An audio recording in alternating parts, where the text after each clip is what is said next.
I've got another story for you, but I'd like to tell it to all of your friends at once. An old lady like me has to save her voice, you know.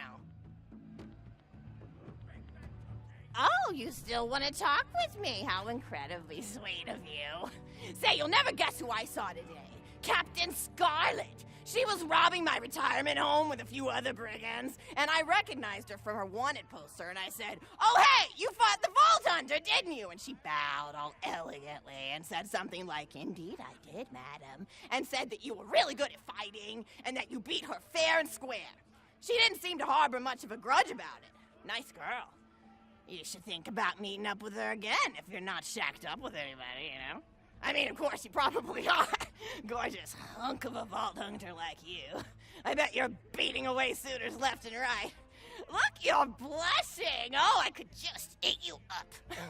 Mr. Torg was so scared of trying to get a date for such a long time. He used to go to parties in high school and just stand in the back without talking to anybody. I am an introvert! I tried to tell him, I said, don't worry about chasing love. If you chase your dreams, then love will follow. See, that's the thing people don't get. You watch Echo films and they're just awful. They teach you that the only way to be with someone is just to pursue them over and over until they decide they like you. In reality, you know when you like someone almost immediately. You can't really convince somebody to fall in love with you. You just look like a stalker. But if you do things that you're interested in, like making guns that explode or killing mercenaries, then people will see that confidence and skill you have and they'll be attracted to it. But there's always a fine line between that kind of confidence and narcissism, you know? There's nothing worse than somebody who wants to be famous. I remember when Mr. Torg first sold his weapons tech to that board of directors, he was pretty egocentric for a while. Taking pictures of himself and posting them to the EchoNet all the time. Trying to hobnob with every celebrity that used his weapons. He came back home one day with a supermodel under each arm, and I said, "Mr. Torg, what are you doing? You've lost sight of who you are. It's been weeks since you actually created a new gun," I said. And it was true. He'd been more obsessed with being well known for doing something great than with actually doing something great. It was a dark point in my life. Thankfully, High Five listened to me and got to work on what would eventually become the Kerblaster. You a fan of the Kerblaster? That was always my favorite. That and the Flacker, which I know a lot of people hate. But there's more to combat than just brute efficiency in this old lady's eyes. Style counts for something. And there's nothing quite like filling the air with tiny little explosions. It's like a fireworks show, except the deaths aren't as sad and unexpected. Actually, that reminds me, now that you're here, I wanted to throw some ideas at you for feedback. I'm a playwright in my spare time, and I'm trying to write a story about an up-and-coming tournament fighter who tries to find love in a gladiatorial arena. And I figure you've got a lot of experience, so your feedback could really be valuable. So the play is called Broken Hearts and Broken Necks. Scene 1. Fade in on an arena just after a battle. Body parts litter the stage. A lone warrior stands in the middle of the stage, a spotlight illuminating her blood-stained armor. She stands, holding her sword triumphantly aloft. Valkyrie. Is there no warrior who can challenge me?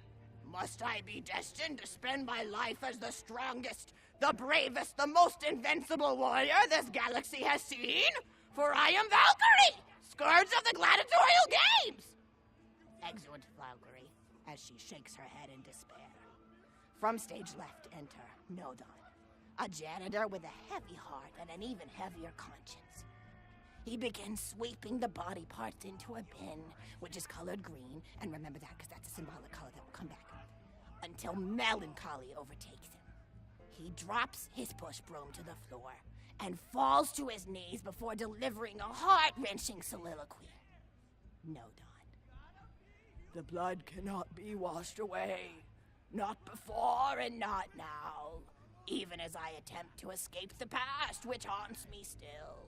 Must I live forever as a fraud, sweeping up the trash of others to hide my shame and avoid my pursuers? Must I forever remain on the periphery of joyful combat, ever watchful but never participating? clatter of armor, Valkyrie re-enters from stage right. Valkyrie. Good morrow, lowly janitor. I heard a noise and thought it worth investigating. Nodon. Oh, great Valkyrie, 'twas nothing but the wails of those souls you released from their bodies tonight. Souls that wail in agony as they fly upward to Valhalla. Valkyrie. Fools! What have they to wail about? Their agonies are over, ended at the point of my sword. Mine, however, have only yet begun. For it is lonely at the top, and an unchallenged life is a boring one. Nodon, aside. If only I were able to tell her my true identity, I would give her a fight she would not soon forget. Back to Valkyrie. Yes, ma'am, boredom is the true tragedy. May you one day find challenge in combat. Stooping, Nodon picks up a giant two-armed bastard sword with almost no effort. Valkyrie, aside. What is this? Excellent, Nodon. Stage left. Valkyrie. What strength this janitor possessed? Who is he to pick up a bastard sword with two fingers? What hidden power does he hold? What secrets does he keep? I will endeavor to uncover his past, in the hopes that our swords may cross in battle! Exeunt, Valkyrie. End of Scene 1. Scene 2. The interior of the governor's house. The table is set with myriad teas and biscuits and... Oh, I'm so sorry. I didn't even ask you for the feedback on the first scene. Did you like it? Oh, wonderful. I'll continue then. Scene 2. The governess enters from stage left. Governess. I refuse to respond to these absurd accusations. Her husband looks at her quizzically. Governor.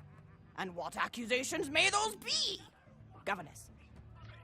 Actually, you know what? I don't think I'm ready to get feedback on the play yet. But what about you?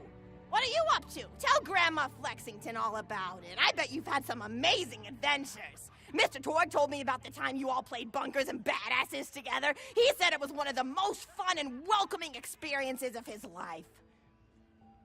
Grandpa! You're embarrassing me! Sorry, sweetie, but really, you and the Vault Hunters are his first real pals. It wasn't easy for Mr. Torg to make friends at school when he had facial hair at age 8, pecs at 8.5, and dead parents by age 9. People found him intimidating, but I told him that he should be thankful for the fact that he looks different. Anyone who wouldn't be friends with you based on appearance wouldn't be a very good friend anyway. But he really does like hanging out with all of you. Most people these days want Torg to pose for pictures or blow something up by flexing at it. It's not often he gets to sit down and play games with people. Oh, speaking of games, did you play Going Back to the House yet? It's a new echo simulation about exploring a log cabin you lived in when you were a kid. There's no violence or anything. You just walk around looking at cereal boxes and remembering people you made out with. I really like where echo sims have gone in the past few years, don't you? There seem to be a lot more of them with interesting things to do beyond shooting people, and the writing has gotten so tight and concise. For instance, did you ever play The Samurai's Marker? The whole game's story was delivered through haiku. Did Zero write it or something? No, I'm just joshing. I know you're too busy for that. But oh yeah, I was playing At the End of the Pointed Gun last night on my Echo Sim player, and wow, is that funny. It's about a guy who punches people and smacks himself in the face with doors. Easily one of the best punch-related comedy sims ever.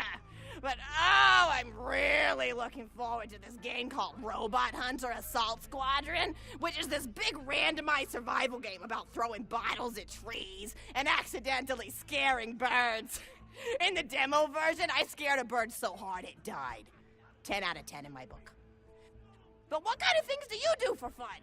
You play any sports? You look like you might be into some of the more extreme stuff, like spine hurdling or psycho head volleyball. I knew an athlete a lot like you when I was younger. Her name was Nijo, and she was especially gifted at the giblet toss. That's an old pastime we had back when I was younger. Idea was you'd punch a convict, and then see how far you could make their viscera fly across a big field. You got points based on distance and the size of the viscera. She won the final round of the Giblet Toss Championship by getting a left eyeball to cross the 300-meter mark. They said she was juicing with iridium, but I think they were just angry that she dethroned the reigning champ, misogynistic Jeff. People really liked him for some reason. Hey, what's your favorite food? Mine's burgers, personally. People look at you like you're a pleb or something when you say you like burgers, but just think of all the things you can do with them. You can change out the patty, play around with the toppings, change what sides you have. You ever have a burger with veggie chips? Gosh, I all but forgot about fries for about a year after I discovered the veggie chip combo. And I'm not a vegetarian or anything, but those veggie patties they make on the more upper-class worlds are crazy good. Better than real meat if you cook it right. Mr. Torg tried to be vegetarian once after he saw a fluff bear get run over by a truck. How long do you last again? 12 seconds! Barely even finished the word vegetarian before he lunged at a skag chew I was holding in my left hand. Nearly lost a finger. Granted, he's always been partial to skag chews or skag bacon. Don't know why, since I always felt like skags tasted like old tires and vomit. But to each his own. Taste is a funny thing. People say your taste buds get more refined as time goes on, but they actually get worse and worse. So when Mr. Torg used to refuse vegetables as a kid, it's because he was actually tasting how awful they were. When we old folks eat vegetables, we're only okay with it because we can't taste all the gross vitamins and stuff. Granted, vitamins are what have kept me going for as long as I've been going. You get enough B12 in your system and you can headbutt a freight train without so much as a bruise. That reminds me, I need to get my pills ready for the rest of the week. I have one of those little metal containers split into different sections for each day. It's really helpful. And the sides are sharp enough that I can use it to ward off burglars if I need to. What else do I have to do this week? Probably head to the bazaar, pick up some frozen spider and flanks. Gotta bring my coat, though, because it gets kind of chilly in the freezer section. What else do I need? I need Schwartzman's candy drops. Gosh, those are delicious. They're so smooth and sweet. Just thinking about them, I could go for one right now, couldn't you? Do you think you could go find me one?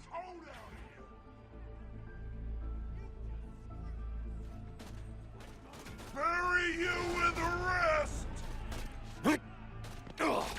Some nice...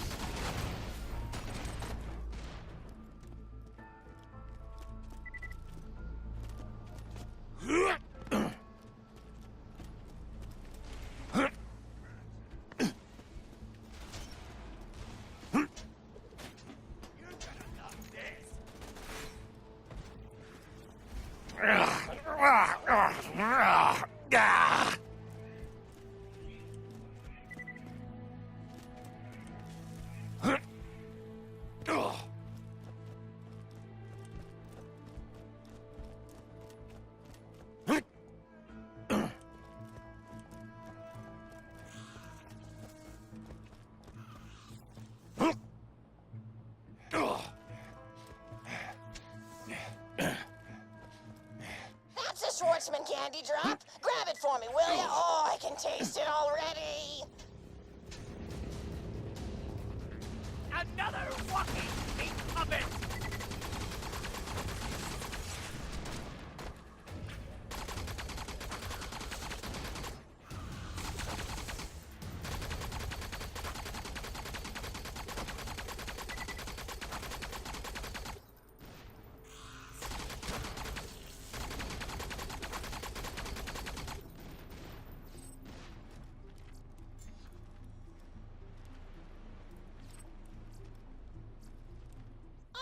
Wonderful. Bring it back here and I'll finish my story.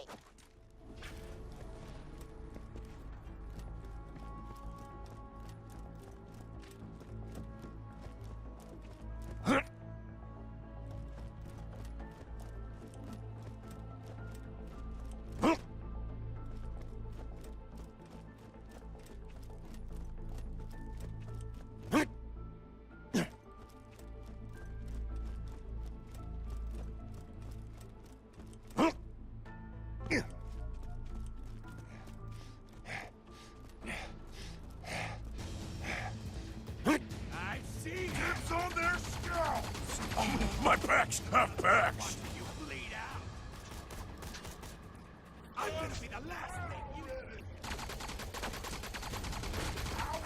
Thank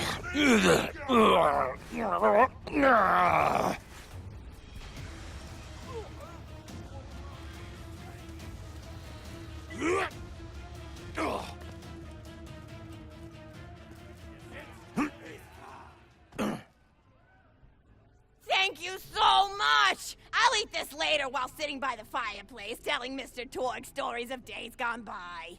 There's just nothing like a good roaring fireplace, is there? Something healing and safe. Maybe that's why our family likes explosions so much. They're basically just big fireplaces. Every explosion feels just like coming home. Oh, maybe that'd be a good slogan for the Torg Corporation. Don't you think, High Five? Oh, don't be silly. It's a wonderful slogan and you know it. I used to come up with slogans for a living when I was in my teens. I came up with the jingle for Professor Gunsight's Can't Miss Scopes. How'd it go again? Oh yeah! If you try to shoot but you miss a lot, then give Professor Gunsight's Scopes a shot. Ha! And then they played a gunshot sound effect and someone going, ah! It was cute. But gosh, I've been talking for a while now, haven't I? Thanks for bringing your friends to listen to an old woman ramble for a while. I can't tell you how great it is to have somebody new to talk to, especially a vault hunter. Oh, and one more thing. No, actually, that can probably wait. Just something about vaults and the end of the universe. Anyway, here. I always spoil my friends, just like I spoiled my grandson. Enjoy it!